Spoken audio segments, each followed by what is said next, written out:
Hello again. This week we're devoting all our programmes to the subject of loft insulation. Should you or shouldn't you get it done? And if you do decide to do it, what sort of regulations do you have to follow? How much does it cost? What financial help is available to you?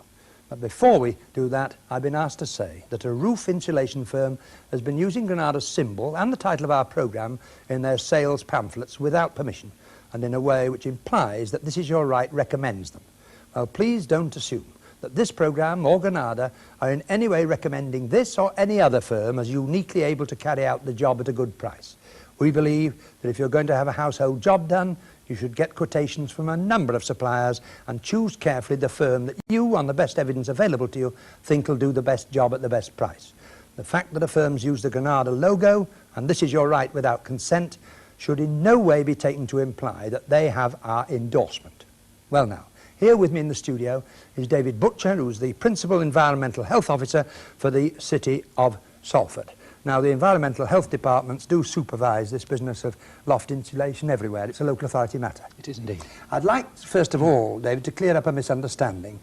Many people know that grants for home improvements have been cut and certain local authorities can't do those at all. Are you still giving grants for loft insulation?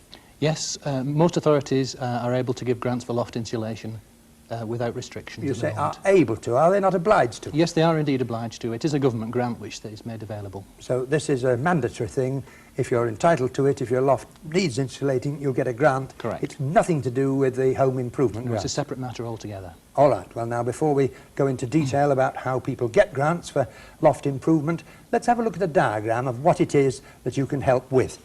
Now if we look at that diagram, that shows, I think, the areas which the local authorities are prepared to help you financially with actually insulating. Would you like to describe that to us? Yes, that's correct. The main item is the loft insulation, which is installed between the ceiling joists to prevent the heat loss rising through into the roof space. But of course, with preventing the heat loss rising into the roof space, there's the hazard that the tanks and pipes which are in the roof space may be subject to frost. And so the loft pipes and tanks have to be insulated as well. The other point is that an awful lot of heat is lost through the hot water tanks and cylinders, often in the bathroom, but sometimes in the loft, and that also should be insulated. Well, looking at that diagram still, the hot water tank and cylinder, you will give a grant for insulating those. That's correct. And they may not be in the loft at all, they may be even downstairs. In the bathroom, very frequently. But you won't give a grant for insulating the water cylinder on its own? No, there has to be insulation of the loft space itself. So before people can get a grant for this loft insulation, they have to, in fact, do the whole job that needs doing. They have to, all the work has to be completed before they can qualify for grant, yes. Yes, but they have to intend to complete all the work. They can't do a little bit of it. Can't do a bit at a time, no. Now, let's very briefly today, before we go into in the rest of our programmes this week, how people apply for the grant, how they get it, and who they get to do the job, and this and that and the other. But at the moment, why pick on loft insulation? Is that the main source of loss of heat?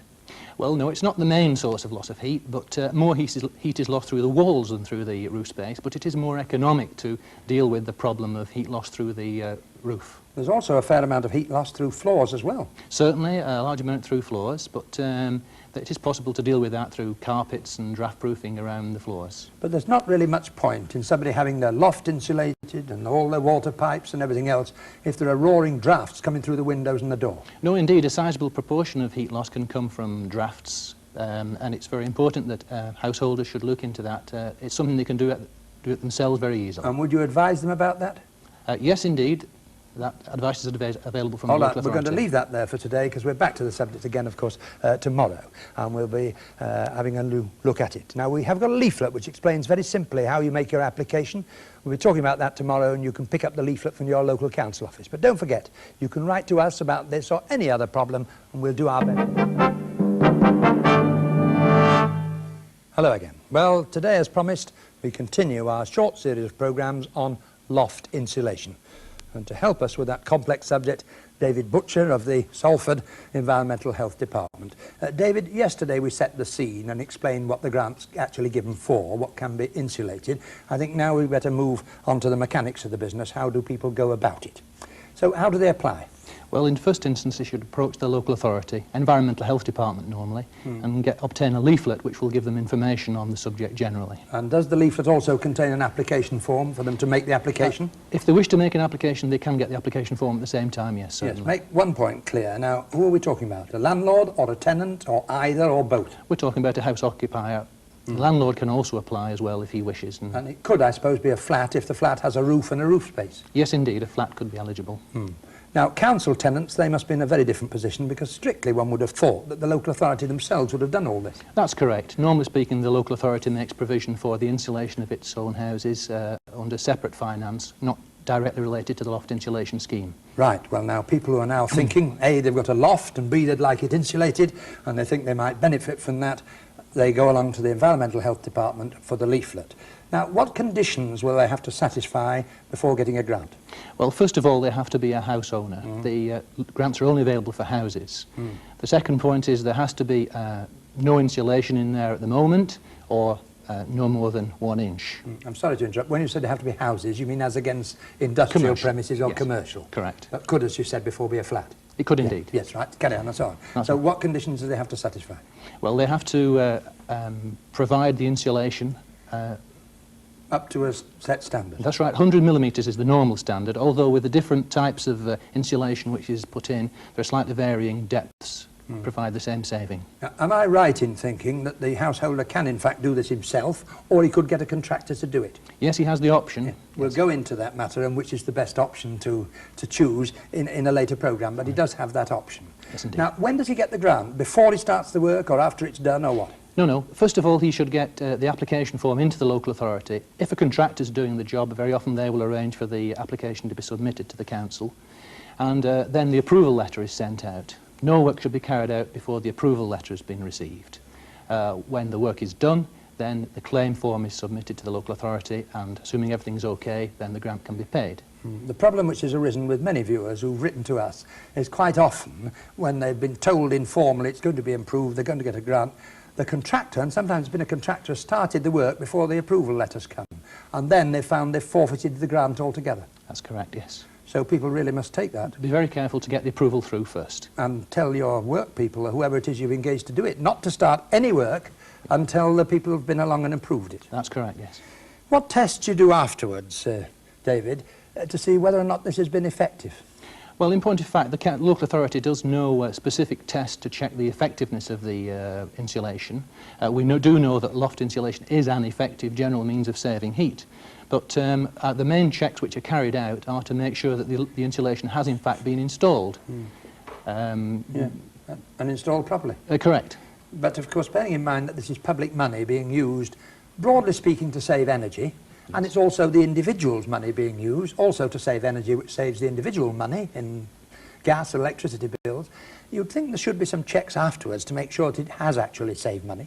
Yes, well, of course, checks are being carried out by the building research establishment into various sort of equipment which is designed to save heat. And, of course, the various materials which are used are tested and have agreement certificates. And have to be approved. We'll leave that there, David. We'll be back to the subject again tomorrow. Now, let me remind you again, there is a leaflet telling you about the money you can save and how you apply for the grant. It's called Save Money on Loft Insulation. Now, you can get that leaflet from your local council office. Now, tomorrow we'll be back to look at the advantages and disadvantages of doing it yourself, what materials to use and so on. But in the meantime, if you want our help or advice, why not write to us? You know our address. It's This Is Your Right, Granada TV, Manchester M60 9EA. And that's all for today, so goodbye.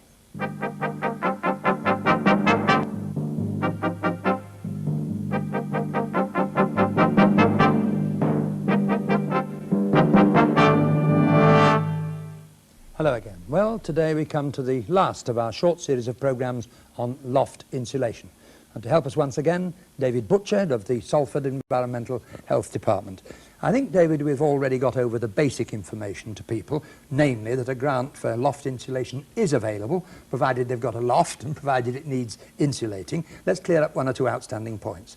First, it's my understanding that in the past, if you had any existing insulation, you couldn't get a grant for any more. Now, has that changed a bit recently? Yes, that has changed. Formerly, if you had insulation in the loft space, you were debarred from grant. But now, due to a change in the law, Grants are available provided you have less than 30 millimetres of insulation in there. That's about 1 inch. All right, so if the insulation you've got is inadequate, you may still qualify for a grant. Yes. Good. Now, we've made it clear that the grant can be paid whether you do the work yourself or get a contractor to do it. Are there any advantages one way or the other? Yes, well, certainly I think a do-it-yourself enthusiast can do this sort of work quite effectively, but the vast majority of people choose to do it through a contractor. When you say a do-it-yourself enthusiast can do it effectively, you're really implying perhaps that it's not a very difficult job to do. No, it's nothing technically difficult about it. It is rather awkward clambering around in the roof space, obviously. Is there any help or advice available to the do-it-yourself expert? Yes, the booklet which accompanies the grant approval has instructions and advice on how to carry out the insulation and precautions to take, for instance. Well, I would have thought that the main cost in all this is the materials rather than the labour, in which case, of course, it might be better to get a contractor to do it, but that's not for me to say, it's for people to decide themselves. What do you say about materials? Do you lay down which materials must be used? Yes, the scheme provides that certain materials have to be used. You can't use any old material. It has to be a material which is approved under the scheme and has been tested by the Agreement Board, for instance. So it has to be any one of a whole set of different materials which you've approved? Yes, there are 60 or 70 different materials which can be used. Do the local authority offer any advice as to which is the most suitable for which house, or do you leave it entirely to the householder? Well, it is up to the householder in the first instance, but we can give general advice. And it may be that a certain substance is more suitable for one house, perhaps a different substance for another house. Yes, indeed. Again, I think we must clear up this point that these loft insulation grants have nothing whatsoever to do with house improvement grants. No, they're entirely separately funded. So many people know that certain local authorities have stopped all house improvement grants, home improvement grants, because of rate capping and other objectionable happenings of that kind. Now, nothing like that is happening with lofts. No, there's a separate allocation for loft insulation, which isn't affected by the restrictions which you've referred to. So that means that if a person qualifies, and if they're doing it in the right way, well then they qualify and are entitled to a grant, and the local authority must in fact give it them. That is correct, yes. Having given them a grant, is there any way they can withdraw it? No, not really. It would, and not unless it was proved that there'd been some fraud or misdemeanour carried out, in which case it would be a question for separate dealings. Well, let's emphasise again the important point that you mustn't do any work until you've had the grant approved. Is that right? That's absolutely right. Yes, prior approval is essential. I know a lot of viewers have written to us because they've been told, yes, it'll be all right, you'll get a grant, they start the work and then they find the grant's withdrawn. Well, that does happen occasionally, but the main thing is to check that you have got the approval before authorising work to go ahead.